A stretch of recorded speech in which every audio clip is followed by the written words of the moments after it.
अगर हिंदी व्याकरण उसी को बोलते थे तो क्या कहते थे कि ग्रामर यानी कि व्याकरण एक ऐसा शास्त्र है। शुरू में खूब सिखाया था, गर्मी की छुट्टी में हम लोग जब पढ़ाई करने जाते थे तो सबसे ज्यादा यही सिखाया जाता था। व्याकरण किसे कहते हैं बाबू? तो व्याकरण वह शास्त्र जिसे शुद्ध शुद्ध बोलना, शुद्ध शुद्ध लिखना, शुद्ध, बड़ा मजा आता था पढ़ने में, शुद्ध शुद्ध शुद्ध शुद्ध करने में, है ना, उसे व्याकरण कहते हैं। यहाँ पे उसी को तो इंग्लिश कर देना है।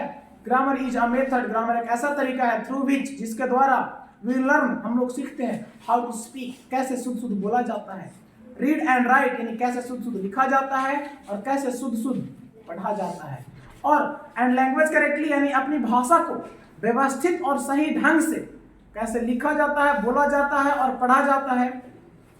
ये कहाँ से सीखते हैं? ग्रामर के तरीके से, है ना। यानी ग्रामर एक तरह का तरीका है, मेथड है।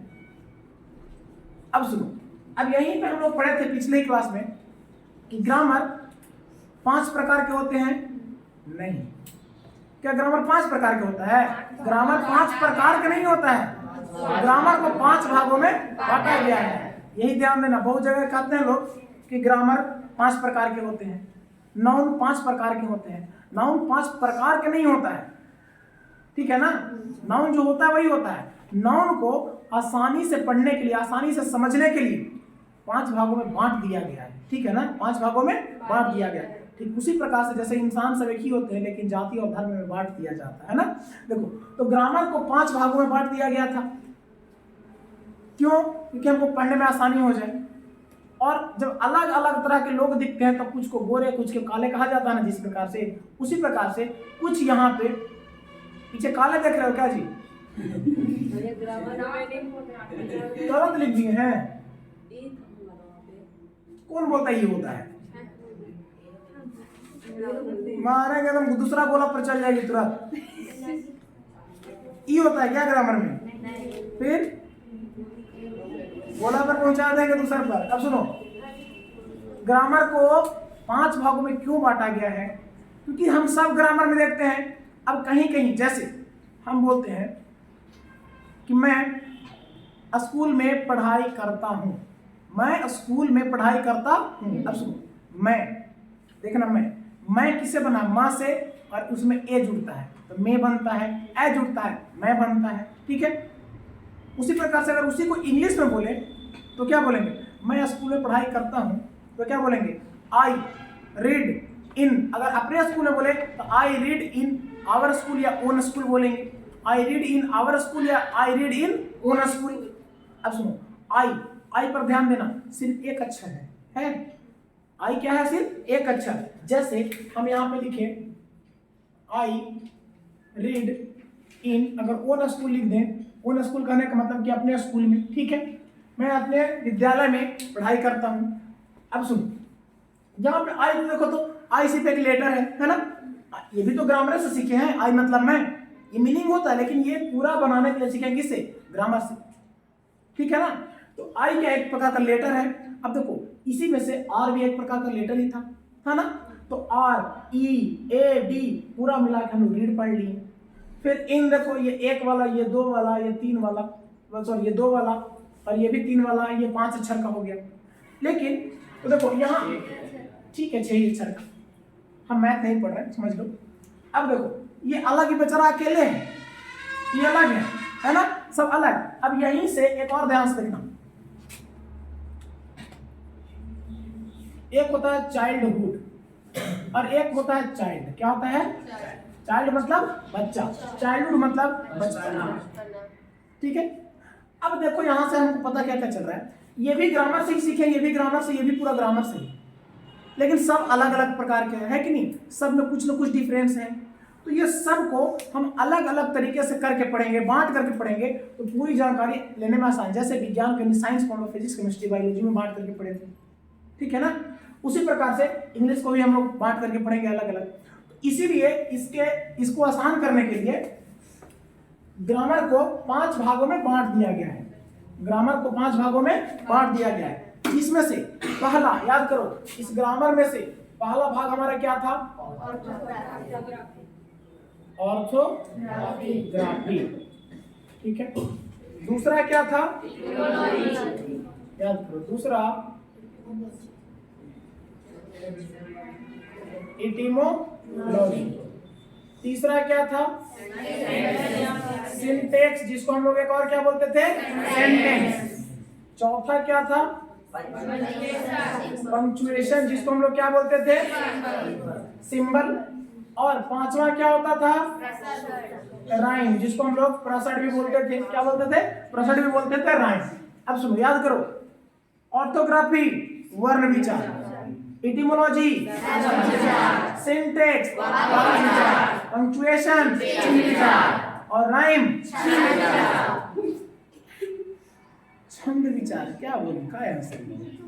अब सुनो, ये पांचों प्रकार से, यानी कि समझना, इसको बांट दिया गया। हम लोग ऑर्थोग्राफी को पूरा पढ़े हैं। ऑर्थोग्राफी याद करो, क्या क्या पढ़े थे? ऑर्थोग्राफी क्या होता था? तो the smallest letter of English grammar, यानी इंग्लिश ग्रामर का स्मॉलेस्ट का मतलब सबसे छोटा। स्मॉल मतलब छोटा, स्मॉलर मतलब किसी और से छोटा। कंपैरिजन करते हैं, डिग्री पढ़ेंगे तब सीखेंगे ये सब, ठीक है? ठीक है ना? किससे छोटा किससे बड़ा तुलना करने के लिए हम लोग डिग्री पढ़ते हैं। अब सुनो, खास करके कंपैरेटिव डिग्री, कंपेयर करने के लिए वहां पे। तो स्मॉल छोटा, स्मॉलर किसी और से छोटा, स्मॉलेस्ट सबसे छोटा। जितने लोगों की बात किया जाए, जितने वस्तुओं की बात किया जाए, सब में छोटा, उससे छोटा कोई भी नहीं है। अगर उसको पॉजिटिव डिग्री में बोलना होगा तो ऐसे बोल सकते हैं, no other small as well as this, यानी कि इससे छोटा या जो वस्तु है उससे छोटा कोई भी यहाँ पे नहीं है।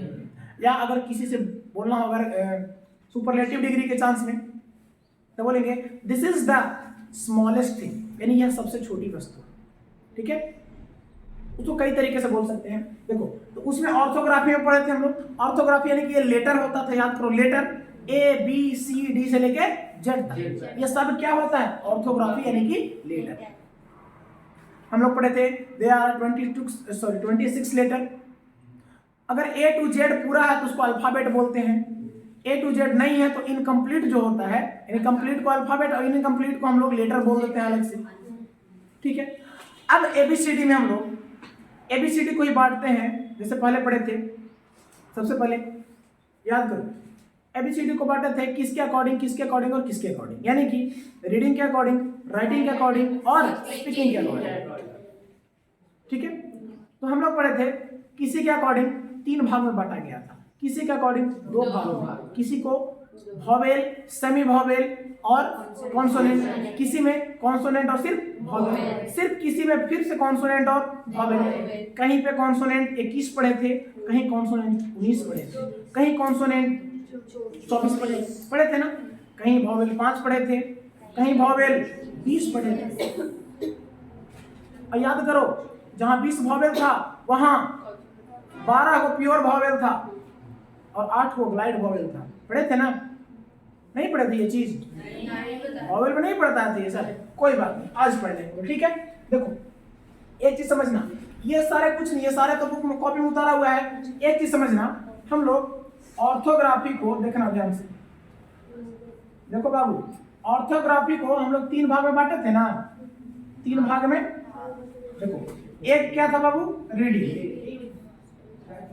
एक कौन सी था? राइटिंग, और एक क्या था? स्पीकिंग, ठीक है? सुनो, रीडिंग। अब बताना, रीडिंग के अकॉर्डिंग ऑर्थोग्राफी को कितने भाग में बांटा गया था? कौन कौन सा? वॉवेल, कॉन्सोनेंट और सेमी वॉवेल, यही ना था? सेमी। अभी वॉवेल पढ़ रहे हो तो तक पढ़ रहे हो, जब आगे चलेंगे हम लोग इस वॉवेल को वॉवेल नहीं पढ़ेंगे, क्योंकि रियलिटी में तुम लोग अभी समझा रहे हैं कि वॉवेल समझो पहले क्या होता है। वॉवेल वॉवेल वॉवेल, अब बाद में एक ही बार उठा के पटक देंगे, समझ रहे हो? कैसे कहेंगे अगर वॉवेल नहीं पढ़ा जाता है, क्योंकि सच्ची में इसको वॉवेल नहीं पढ़ा जाता है। जो अच्छे से स्पोकन सीखे हैं वो वॉवेल नहीं, इसको सिर्फ वॉल पढ़ते हैं। क्या पढ़ते हैं? वॉल। वॉवेल नहीं, वॉल, डब्ल्यू साइलेंट रहता है तो वॉल पढ़ा जाता है। वॉवेल कुछ होता ही नहीं है, प्रोनाउंसिएशन करते हैं तो वॉवेल कुछ नहीं होता है, सिर्फ होता है वॉल। हाँ, वॉल, ठीक है? वॉल नहीं यार, वॉल। अब सुनो, अब देखो, याद करो, हम राइटिंग में 2 पढ़ाए थे, जिसमें 21 और 5 था। लेकिन अगर हम बोलें वो राइटिंग में तो ठीक था, लेकिन यहीं पे हम राइटिंग में अब एक और चीज बदल देते हैं। राइटिंग में वो ना दे करके हो सकता है कि राइटिंग को 4 भाग में बांट दें। कितने भाग में? 4 भाग। वो तो ठीक है कि 21 और 5 हो गया, लेकिन यहां पे राइटिंग में 4 हो सकता है लेटर को हम अलग तरीके से बांटते हैं। जैसे एबीसीडी, अरे ऑर्थोग्राफी मतलब एबीसीडी। एबीसीडी को कैसे लिखते कैसे हैं? तो सुनो, एक लोग लिखते हैं कैपिटल के रूप में, एक कैसे लिखते हैं? कैपिटल मतलब बड़ा, दूसरा स्मॉल मतलब छोटा, तीसरा कर्सिव, कैसे लिखते हैं? कर्सिव, और चौथा फारसी। फारसी में एबीसीडी नहीं होता यार। अब सुनो, चौथा क्या होता है? इसको एंग्लो बोला जाता है। चौथा को एंग्लो बोला जाता है। क्या बोला जाता है? एंग्लो। ये एंग्लो क्या होता है? तो सुनो, कैपिटल का मतलब कैपिटल का मतलब RAM सब बड़ा, ठीक है ना। स्मॉल का मतलब RAM सब छोटा। कर्सिव का मतलब RAM सब कर्सिव में, ठीक है। और एंग्लो का मतलब RAM यानी पहला अक्षर बड़ा बाकी सब छोटा, यानी बड़ा और छोटा मिला करके जो लिखा है तो उसको एंग्लो बोला जाता है, ठीक है। समझ में आई बात? कैपिटल मतलब सारे कैपिटल, स्मॉल मतलब सारे स्मॉल, कर्सिव मतलब सारे कर्सिव। अब यह मत बोलना कि कर्सिव में तो बड़ा छोटा होता है, उसको अलग नहीं बांटा गया है, ठीक है। और एक होता है एंग्लो। ये राइटिंग के तरीके, राइटिंग के अकॉर्डिंग ऑर्थोग्राफी जो होता है वो 4 प्रकार के हो गए। वहां हम लोग पढ़े थे, तो सुनो, वो 2 जो पढ़े थे वो तो कॉन्सोनेंट और वोवेल के रूप में पढ़े थे ना, कॉन्सोनेंट और वोवेल के रूप में। लेकिन एबीसीडी को लिखते कैसे हैं वहां भी राइटिंग पढ़े थे 2 ही, एक कॉन्सोनेंट और एक वोवेल, अकॉर्डिंग टू राइटिंग 2 प्रकार के। लेकिन अब यहाँ लिखने से एक और बात हम निकाल लेते हैं कि अगर एबीसीडी को लिखा कैसे जाता है, ठीक है ना। तो लिखने के अकॉर्डिंग एबीसीडी को हम लोग ये 4 प्रकार से लिख सकते हैं कि नहीं, और कोई तरीका से लिखते हैं, कोई तरीका से नहीं लिखते। उसके बाद स्पीकिंग के अकॉर्डिंग हम लोग पढ़िए लिए थे 20 और 24, 20 और 24। 20 को होता है वॉवेल, और देखो यहां से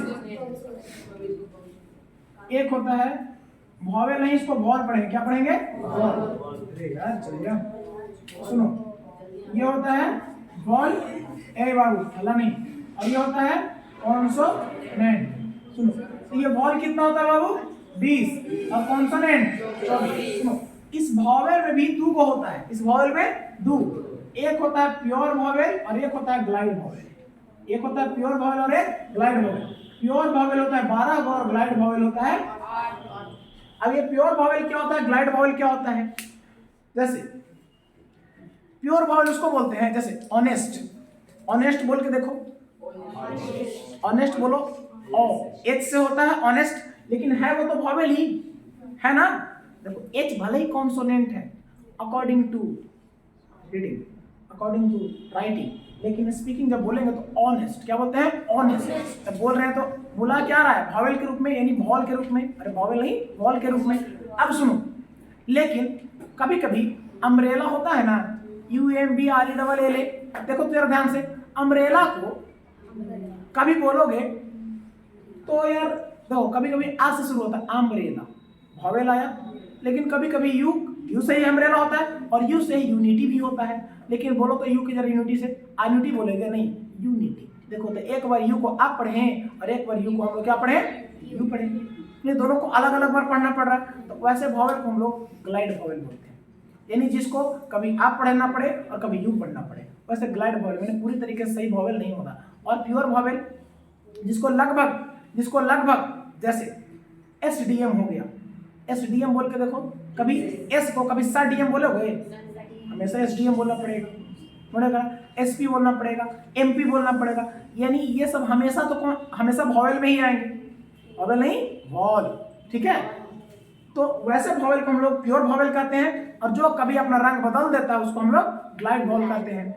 अब सुनो, ये कॉन्सोनेंट तो 24 समझाइए दिए थे, क्या होता है, कैसे होता है, ठीक है ना।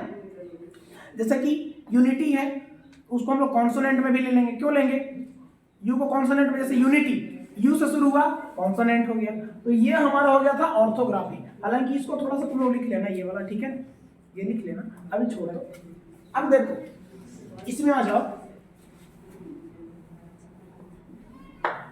अब हम लोग को पढ़ना था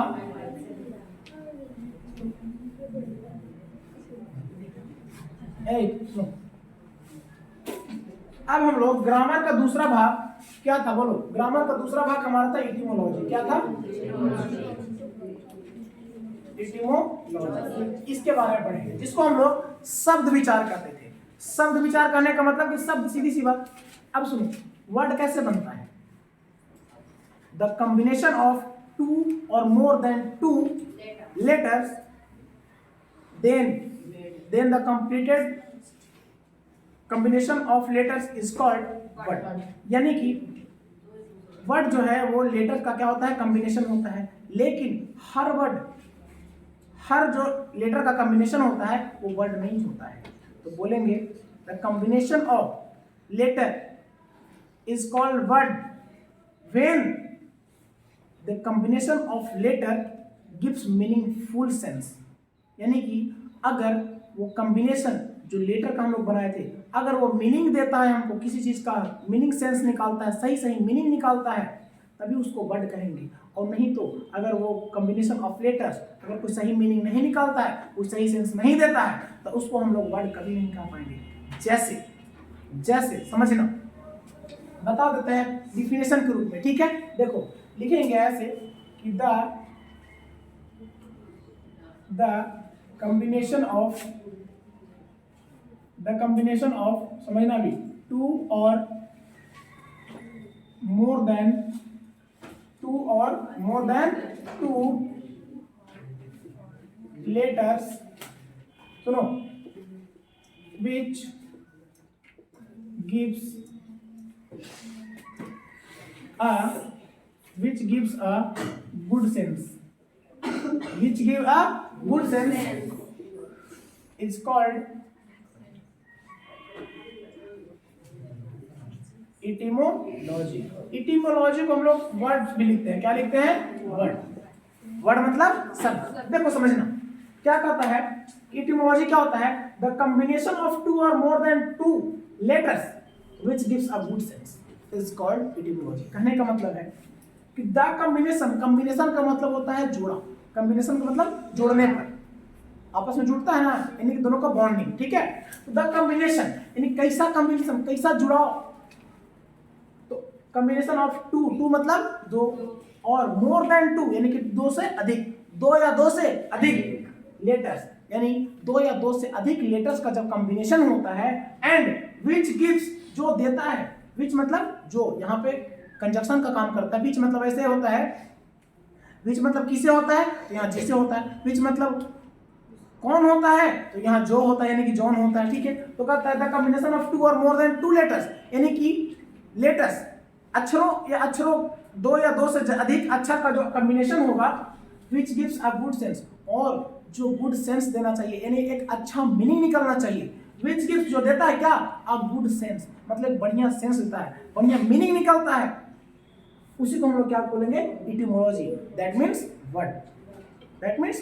देखो एग्जाम्पल, कहने का मतलब क्या, देखो एक मेन चीज यहाँ पे है, which gives a good sense, यानी कि गुड सेंस, एक अच्छा मीनिंग निकलना चाहिए। अगर अच्छा मीनिंग नहीं निकलेगा उसको वर्ड नहीं कहेंगे। सबसे पहले बोला है द कॉम्बिनेशन ऑफ टू और मोर देन टू लेटर्स।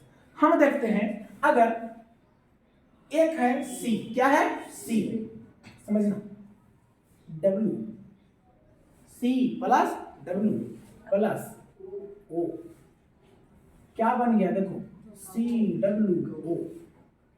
अब बताओ, ये कोई मीनिंग होता ही नहीं है, तो भाई ये भी तो combination of more than two letters है कि नहीं है? सोचो, C plus W plus O, ये जो तीनों के तीनों हैं, ये क्या है? लेटर है। ये क्या है? लेटर्स है ना? अब सुनो, तो इधर वाले को क्या होना चाहिए था? वर्ड होना चाहिए था, क्योंकि याद करो द कॉम्बिनेशन ऑफ टू और मोर देन टू लेटर्स, यानी कि दो या दो से अधिक लेटर का जो कॉम्बिनेशन होता है उसको हम लोग क्या करते थे? इटिमोलॉजी। तो दो या दो से अधिक लेटर का कॉम्बिनेशन है ना, लेकिन फिर भी ये वर्ड कहलाएगा? ये वर्ड नहीं कहलाएगा। क्यों नहीं कहलाएगा? क्योंकि बोला था उसके आगे सिर्फ इतना ही नहीं, बोला था which give a good sense, यानी कि जो कॉम्बिनेशन बनेगा वो एक अच्छा सेंस देना चाहिए, अच्छा मीनिंग निकलना चाहिए। अगर अच्छा मीनिंग नहीं निकलेगा तो उसको हम इटिमोलॉजी, दैट मींस वर्ड नहीं कह सकते। तो क्या इसको वर्ड कहेंगे? लेकिन इसी में से इसी में से अगर हम बोल दें C plus O plus W, तो ये सारे क्या है, ये तो लेटर्स ही हैं, ये क्या है, लेटर्स ही हैं, लेकिन इससे जो बनेगा वो बन जाएगा काउ, और ये हमारा वर्ड हो जाएगा। क्या हो जाएगा, ये वर्ड हो जाएगा। इसको वर्ड हम लोग कह सकते हैं। क्यों, क्योंकि देखो the combination of more than 2 letters COW and it give a good sense, और ये क्या रहा है, गुड सेंस दे रहा है, अच्छा मीनिंग निकाल रहा है, it is a meaningful word, है ना। सो इसको हम लोग कह सकते हैं कि ये काउ क्या है, एक तरह का वर्ड है, कि एक मीनिंगफुल सेंस दे रहा है कि नहीं, और combination of more than 2 letters है भी। तो ये तरीका हो गया हमारा इटिमोलॉजी का। सबसे पहले इसी को हम लोग हिंदी में शब्द पढ़ते हैं, शब्द क्या होता है ना। अब सुनो, अब इस इटिमोलॉजी को हम लोग 3 भाग में बांटते हैं। इटिमोलॉजी मतलब वर्ड, इटिमोलॉजी मतलब वर्ड, समझ रहे हो, इटिमोलॉजी मतलब वर्ड यानी कि शब्द। तो शब्द भी कई प्रकार के होते हैं। जब जैसे हम लोग हिंदी में पढ़ते हैं तो यहाँ से हम लोग पढ़ते हैं कि there are 3 types of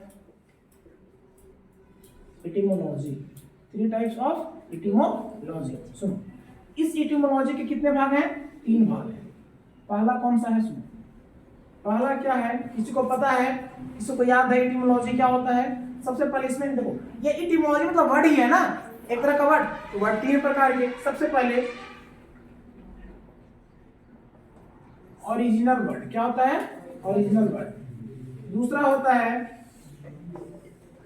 formal word, क्या होता है, फॉर्मल वर्ड। और तीसरा होता है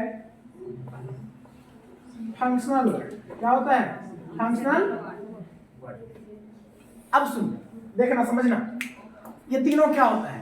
सबसे पहले ओरिजिनल वर्ड। ओरिजिनल वर्ड देखो, ओरिजिनल का मतलब समझ में आता है कि ओरिजिनल, उसको चेंज करने का कोई जरूरी नहीं है। ओरिजिनल वर्ड जो होता है या नहीं होता है, अगर उसको चेंज करना चाहेंगे तो बेचारा बिगड़ जाएगा। क्या हो जाएगा, बिगड़ जाएगा। उसको ना तो आगे कुछ जोड़ना है, ना ही पीछे जोड़ना है, ठीक है। वो ओरिजिनल जो है वो है, अगर उसको तोड़ देंगे तो उसका कोई मतलब भी नहीं निकलेगा। जैसे हम बोल दें गर्ल, क्या बोल देंगे, गर्ल। इसको गर्ल को तोड़ो तो GI + RL, इसका मतलब कुछ होता है, इसका मतलब कुछ होता है, नहीं होता है, नहीं होता है। देखो, यानी इस गर्ल को हम लोग ओरिजिनल वर्ड बोलते हैं। गर्ल को ओरिजिनल वर्ड कहने का मतलब, अगर उसको टुकड़ा कर दें तो उसका कोई मीनिंग नहीं होगा, ठीक है। तो सुनो, ये ओरिजिनल वर्ड क्या होता है, 1080 में डालते हैं यार, डालते हैं बेटा 1080 में। सुनो, अब देखो, यहां से हम लोग जो पहला पढ़े तो कौन सा वर्ड था, अरे यार ओरिजिनल वर्ड था ना, ओरिजिनल वर्ड।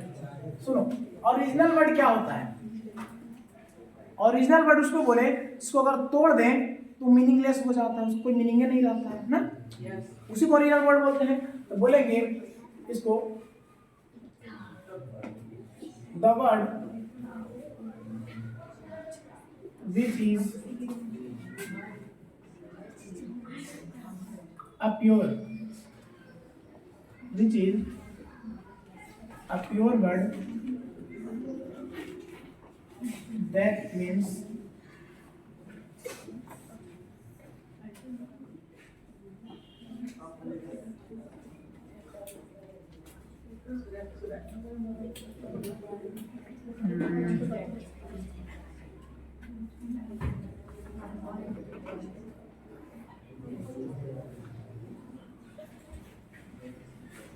एक ऐसा वर्ड, एक प्योर वर्ड होता है जिसको हम लोग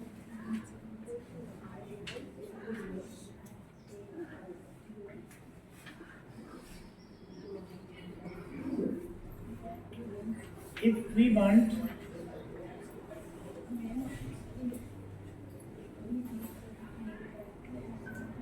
breaking up the word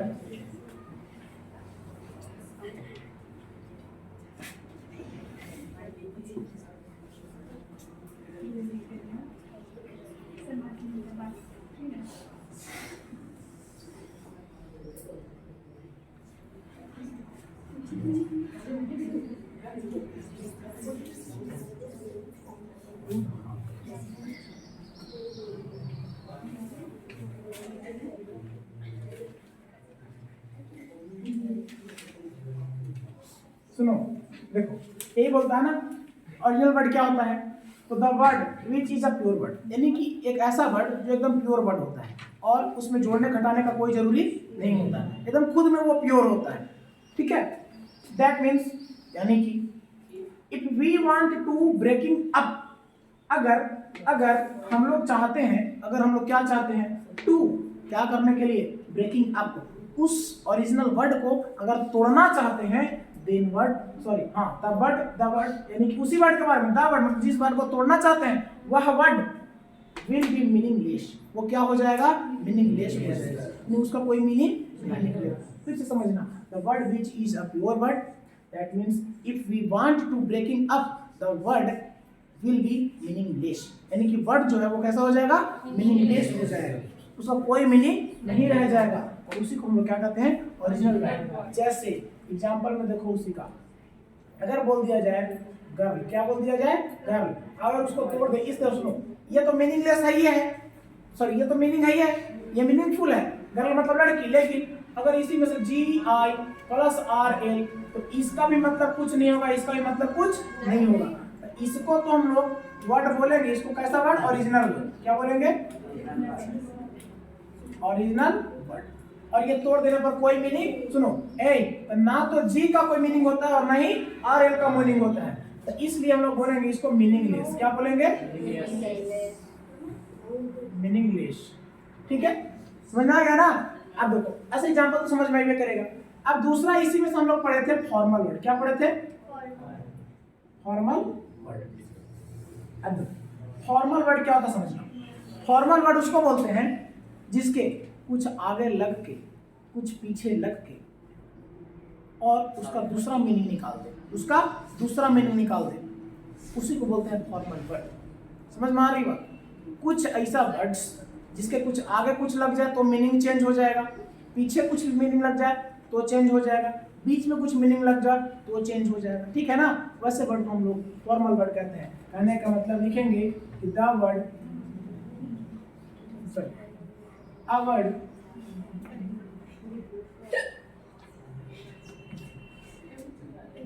go to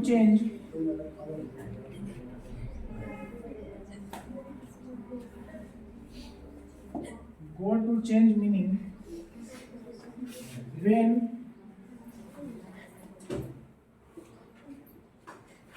a syllable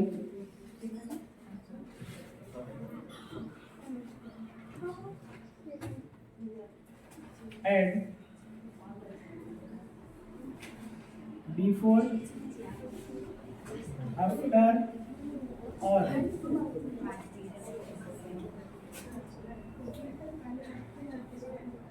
in middle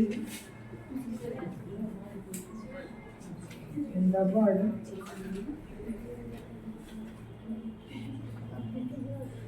and make a new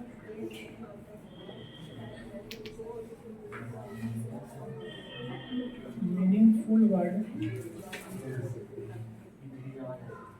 is called formal word. इतना तुम लोग छुछुंदा का है जी,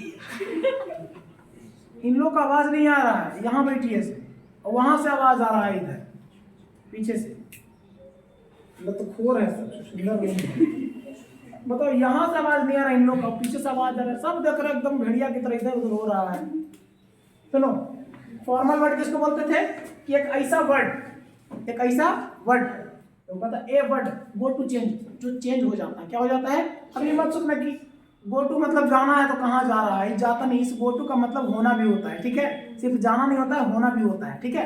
तो ए वर्ड जो हो जाता है, क्या हो जाता है, चेंज, उसका क्या चेंज होता है, तो मीनिंग चेंज होता है। एक ऐसा वर्ड जिसका मीनिंग चेंज हो जाता है, कब, व्हेन, जब। देखो व्हेन मतलब कब, लेकिन कंजक्शन का काम करेगा जब दो सेंटेंस को जोड़ने का, तब व्हेन मतलब कब नहीं, जब हो जाता है। कहता है a word go to change meaning, यानी कि एक वर्ड अपना मीनिंग चेंज कर लेता है, फिर उसका मीनिंग चेंज हो जाता है कब, जब आ साइलेबल, साइलेबल का मतलब होता है शब्दांश, साइलेबल का हिंदी क्या होता है,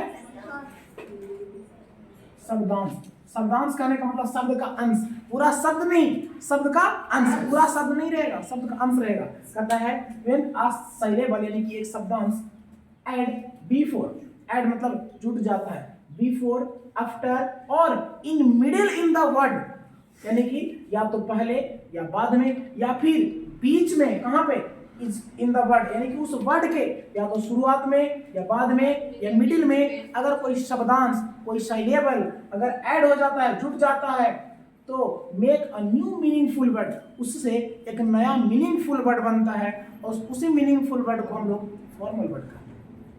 समझ में आया बात? सुनो, यहाँ क्या था, अगर उसको तोड़ दिए तो मीनिंगलेस हो जाता था, लेकिन यहाँ पे है कि हम किसी के पहले जोड़ देते हैं या किसी के बाद में जोड़ देते हैं या किसी के बीच में जोड़ देते हैं, और जोड़ने के बाद पहले से तो मीनिंग है ये था, और जब कुछ पहले जोड़ते हैं या बाद में जोड़ते हैं, बीच में जोड़ते हैं, तो एक नया मीनिंग बनता है, एक नया वर्ड बनता है और उसका कुछ एक नया मीनिंग हो जाता है। ठीक है ना? पहले कुछ और मीनिंग था उसका और बाद में कुछ और मीनिंग हो गया, उसी को हम लोग फॉर्मल वर्ड बोलते हैं। तो यहाँ से हम क्या बताएं कि देखो इसका एग्जाम्पल में जैसे ऐसे भी तो हो सकता है, देखो एक है CHILD, चाइल्ड, ये चाइल्ड का मतलब तो बच्चा होता है, चाइल्ड का मतलब बच्चा, एक मीनिंग है ना, एक मीनिंग है ना।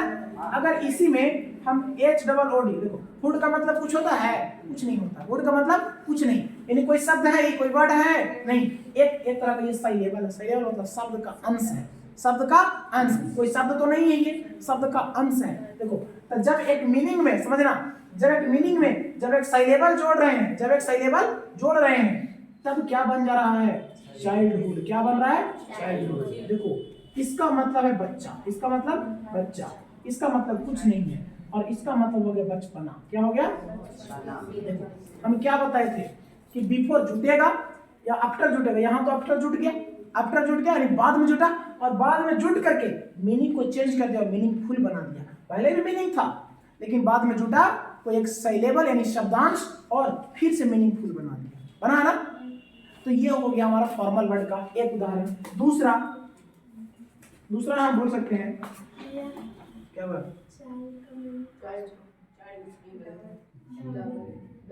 अच्छा डबल हो गया है, कोई बात नहीं, समझ में आ जाए, ठीक है। अब देखो दूसरा, उसके बाद मान के चलो यहां से बोल दें, समझना है, देखो HONEST, ऑनेस्ट का मतलब क्या होता है बाबू, ईमानदार। लेकिन अगर इसके पहले हम DIS जोड़ दें, डिस मतलब कुछ होता है नहीं, इस ऑनेस्ट का मतलब होता है ईमानदार। क्या होता है, ईमानदार। क्या डिस का मतलब कुछ होता है नहीं। देखो यहाँ बाद में हुड का मतलब कुछ था नहीं, यहाँ डिस का मतलब कुछ है नहीं, हम बोले थे, और मिल करके क्या बन गया, डिस ऑनेस्ट, और डिस ऑनेस्ट का मतलब क्या हो गया, बेईमान। अब देखो समझना, हम क्या बोले थे कि या तो पहले या बाद में जुटेगा, मीनिंग पहले से भी रहेगा लेकिन बाद में या पहले जुट करके पूरा मीनिंग चेंज कर देगा। देखो ना जी, ऑनेस्ट एकदम ईमानदार आदमी, अगर पहले खाली वो साइलेबल लगे, जिसका मतलब कुछ होता नहीं है लेकिन लग गया और पूरा एकदम उलट पलट के रख दिया, नहीं रख दिया, ईमानदार से एकदम बेईमान बना दिया। अब गलती से कहेंगे यू आर वेरी डिसऑनेस्ट, समझ रहे हो, एकदम खुश हो गए, यू आर वेरी डिसऑनेस्ट। अब खुश है, कितना बढ़िया से कहा यू आर वेरी डिसऑनेस्ट, समझ रहे हो।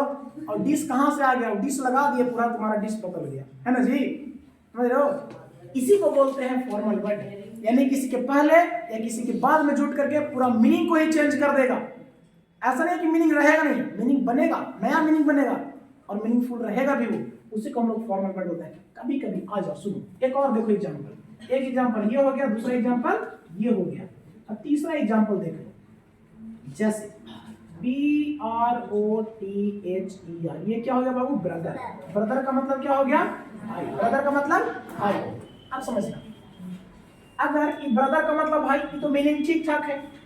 अब देखो, अगर यहीं पे हम लगा दें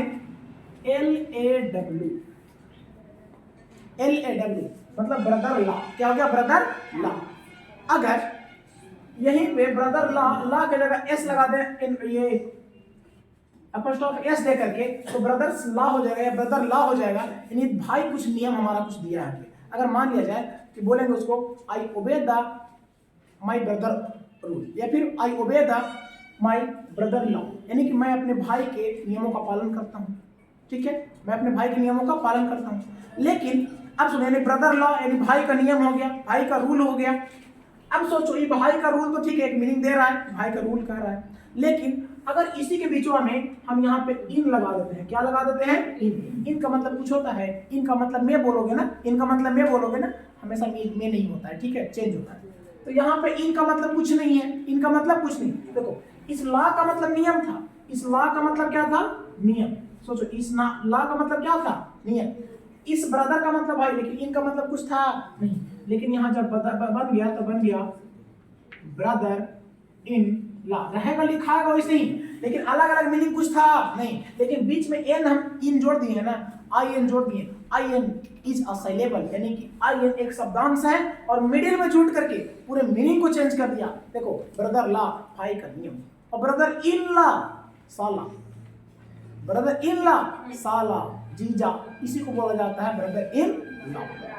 समझ रहे, देख रहे हो, यहाँ भाई का नियम था और यहाँ भाई के साला हो गया, भाई के जीजा हो गया, ऐसे हो जाता है, होता है ना जी, या खुद का जीजा या खुद का साला। देखो क्या पूरा नियम उलट पुलट के रख दिया कि नहीं रख दिया, इसी को फॉर्मल वर्ड बोलते हैं। अब सुनो, अब एक समझना, अब देखो हम अलग से नहीं पढ़ाएंगे, यही बता दे रहे, जो बाद में कोई सिलेबल जुटता है उसको हम लोग सफिक्स बोलते हैं, क्या बोलते हैं, सफिक्स, ठीक है, ठीक है। उसके बाद जब कोई पहले जुड़ता है उसको हम लोग प्रीफिक्स बोलते हैं, क्या बोलते हैं, प्रीफिक्स।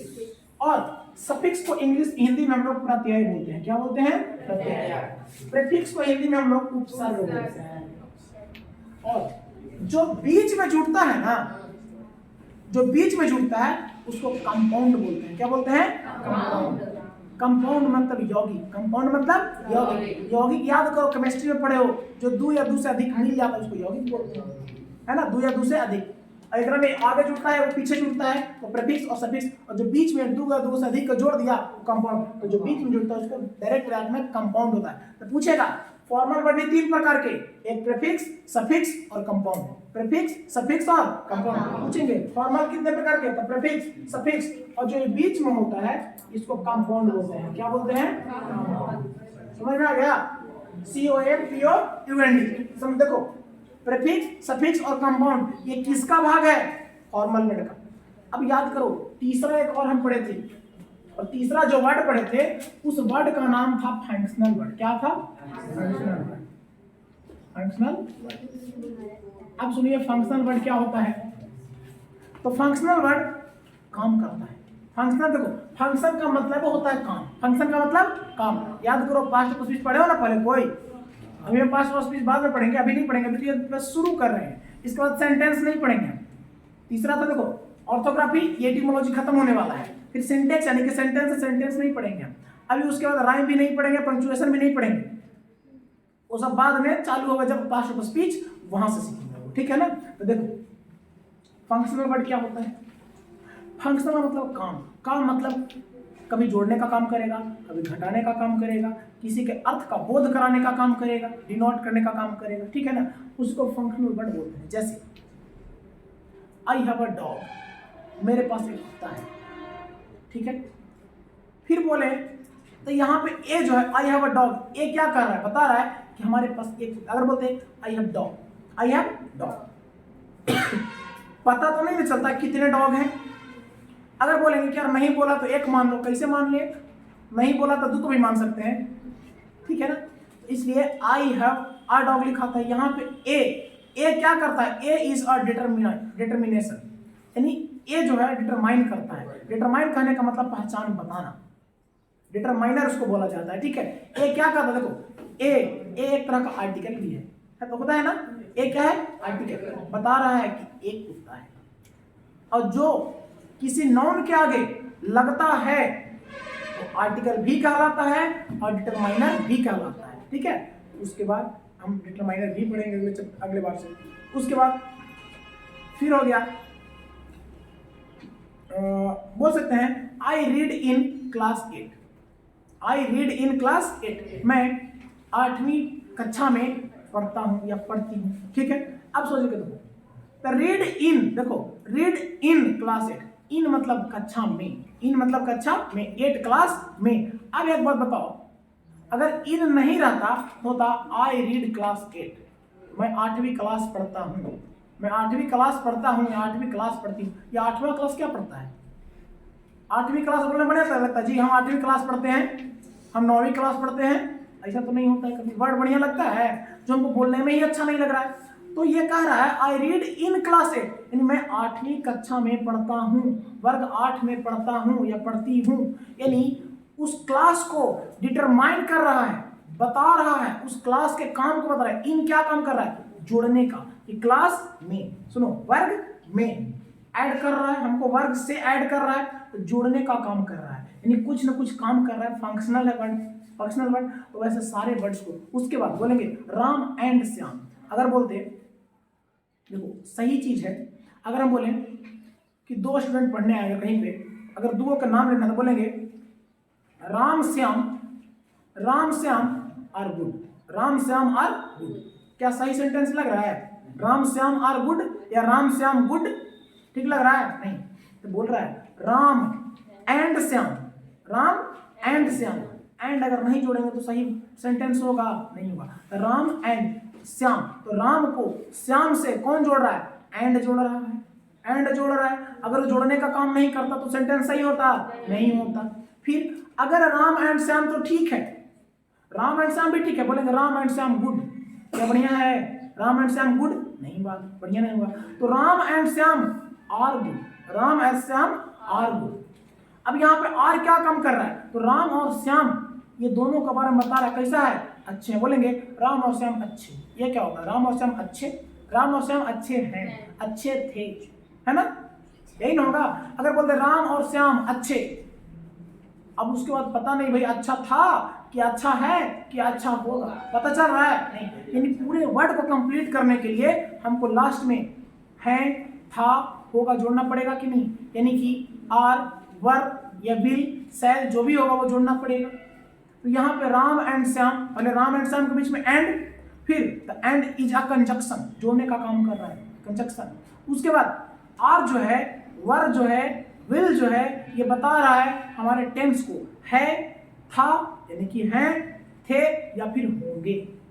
तो यहाँ पे आर, विल और वर ये बता रहा है कि किस टेंस की बात हो रही है, किस समय की बात हो रही है। तो यहाँ पे वो समय बताने के लिए आया। अगर वो नहीं आता तो पता चल पाता, यानी अपना काम किया आकर के। तो वैसे सारे वर्ड्स जो कोई ना कोई आकर के इसमें काम करते हैं, वो सारे वर्ड को, क्या राम कोई काम कर रहा है जी? राम एंड श्याम, तो राम कोई काम कर रहा है इसमें? सुनिए तो, राम कोई काम कर रहा है? नहीं। Ram is a noun and Ram is a subject, कुछ काम तो नहीं कर रहा है। काम कौन कर रहा है? एंड। देखो काम कौन कर रहा है? एंड। एंड के बोलावल गया था? नहीं बोलावल गया, लेकिन वो आया कि हम जोड़ेंगे दोनों को, ठीक है ना? तो राम एंड श्याम, एंड आके काम किया, और आके काम किया। तो ये सारे वर्ड जो बिना बुलाए आते हैं उनको आना ही पड़ेगा, यानी काम करने आते हैं, उस काम वाले वर्ड को हम लोग फंक्शनल वर्ड कहते हैं, ठीक है ना? यानी काम। तो इसको लिखेंगे हम लोग, sorry, a word which come for any function in the sentence is called, फिर बात कर रहे तुम लोग, नहीं,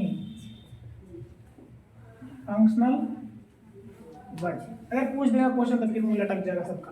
देखो फंक्शनल वर्ड क्या बताए? A word which comes for any function, यानी एक ऐसा शब्द विच कम्स जो कि आता है फॉर एनी फंक्शन, कोई ना कोई काम करने के लिए, इन द सेंटेंस, यानी किसी वाक्य में जब कोई ना कोई काम करने के लिए जो शब्द आते हैं उसको क्या बोला जाता है? फंक्शनल वर्ड बोला जाता है। अब देखो फंक्शनल वर्ड में जैसे आर्टिकल आता है ना, कभी कभी आता है कि नहीं आता है? तो कभी कभी इसमें आर्टिकल आ जाता है, आर्टिकल ए अंधा को बोलते हैं। उसके बाद ए अंधा या फिर ए अंधी बोल सकते हैं। और आर्टिकल को हम लोग एक डिटरमाइनर के रूप में भी लिखते हैं, डिटरमाइनर। उसके बाद अभी देखे प्रीपोजिशन, जैसे इन आता था ना, इन इज क्या होता है? प्रीपोजिशन। और उसके बाद देखें हम लोग क्या, कंजंक्शन देखें, कंजंक्शन, ईटीसी।